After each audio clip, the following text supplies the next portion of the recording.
The fifth book of Euclid deals with ratios. A ratio is a sort of comparison between two magnitudes. In today's time, we deal with a sort of ratio called a fraction. Consider the fraction a over b, a and b being whole numbers. The fraction describes the relative size between a and b. As an example, the fraction 6 over 12 says that 6 is half the size of 12. The ratios we deal with in Euclid can be denoted with the colon symbol, as in a colon b. Note that a colon b is not equal to a over b. We cannot divide a ratio like we can a fraction. Because of this, we can't compare ratios as easily as we can with fractions. And here's what I mean. For fractions, how can we tell that 6 over 12 is equal to 1 over 2? One reliable method is to divide each fraction to their lowest term and see if we end up with the same fraction. In our example, 6 is 6 times 1 and 12 is 6 times 2, so we can divide out a 6, and we're left with 1/2, so our two fractions are the same. Let's look at ratios. How can we tell if the ratio 6 to 12 is equivalent to 1 to 2? That was a trick question because they actually aren't equivalent in the strictest sense. Let's define a couple things to see why this is. A magnitude is an amount of something, the length of a line, the area of a figure, etc. A magnitude is a part of another magnitude if the lesser measures the greater, meaning the greater is equal to the lesser times some number. For example, consider these two lines. The larger is of length 8 and the smaller is of length 2. The smaller measures the larger because more of the smaller lines give the larger. We say that the larger magnitude is a multiple of the smaller magnitude.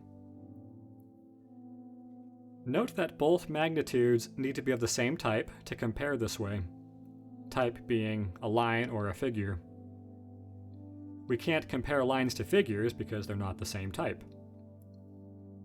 We now define a ratio as the size comparison between magnitudes of the same type. If we have two lines, A and B, the ratio of the line A to line B is denoted as A colon B. The magnitude of A and B are fixed. Let's multiply A by m and B by n to arbitrary whole numbers that are not fixed. This gives us ma colon nb. If we treat this as a fraction, which it isn't, then by changing m or n, we change the ratio.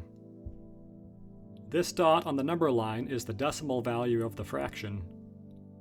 So by changing m or n, we can get any ratio we want, restricted to rational numbers, of course.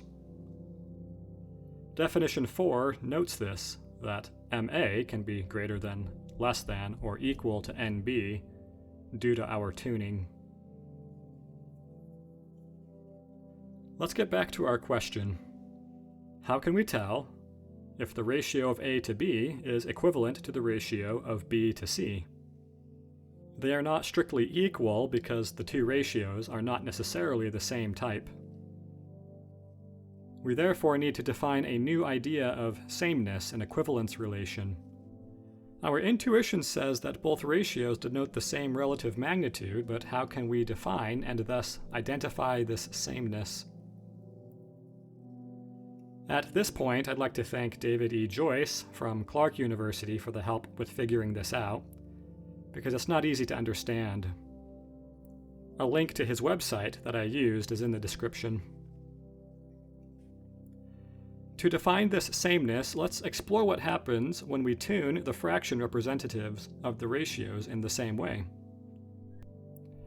In Desmos 3D, I've plotted 2x over 6y, where x will be equal to m and y will be equal to n. Let's restrict our domain to just positive stuff.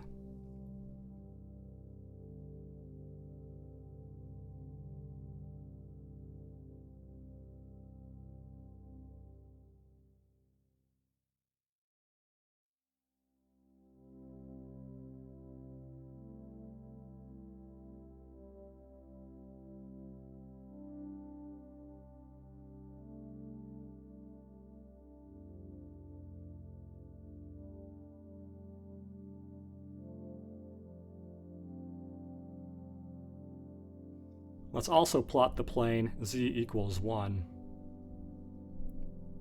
The plot for 2x over 6y, the red one, is all the different ratios or functions we can get by tuning x and y.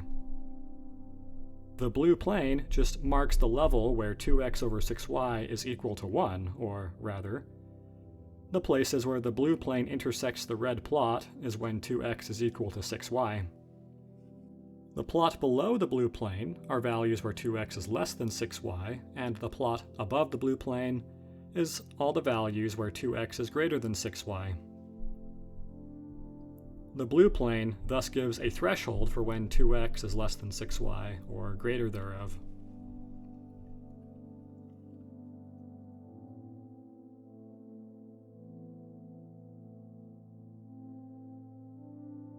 Let's now plot ax over by, where a and b are free variables, the green plot. Sliding a and b around gives different plot profiles. The green plot is of course the same as the red when a is equal to 2 and b is equal to 6. Notice that the threshold for the given plot is generally different than for the red plot. It turns out that this threshold is only the same when a over b is equal to 2 over 6.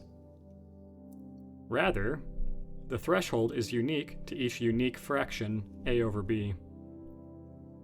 This is because the x and y values that make ax over by equal to 1 are precisely those that make xy equal to b over a, which is a unique value. So if two fractions are equal, they'll have the same threshold. But, alas, we can't divide Euclid's ratios, so how do we determine this threshold? We could convert them to fractions, but Euclid hasn't demonstrated that that's possible yet. Let's look at the plots. The green is different than the red, so there's a region in between them, marked by the blue triangle, where one plot is above the threshold and the other is below the threshold. Therefore, there is some x and y such that the fraction of one ratio is greater than 1 and the fraction of the other is less than 1. If the two plots are equal, they will have the same threshold, and no such x and y will exist. We can now formulate an idea of equivalence, and thus test if two ratios are the same or not.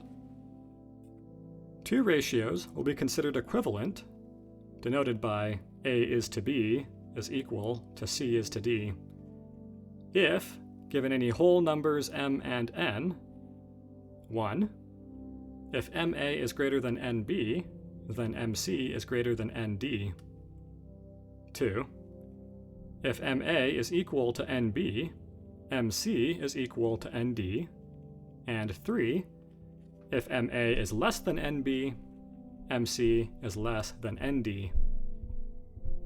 Or to write it succinctly, if ma is greater than, equal to, or less than nb, that means that mc is greater than, equal to, or less than nd. If we can find an m and n that violates any of these conditions, we know the two ratios are not equivalent by our definition. As an example, let's consider if the ratio 3 to 4 is equal to the ratio 10 to 21. Try m equaling 2 and n equaling 1.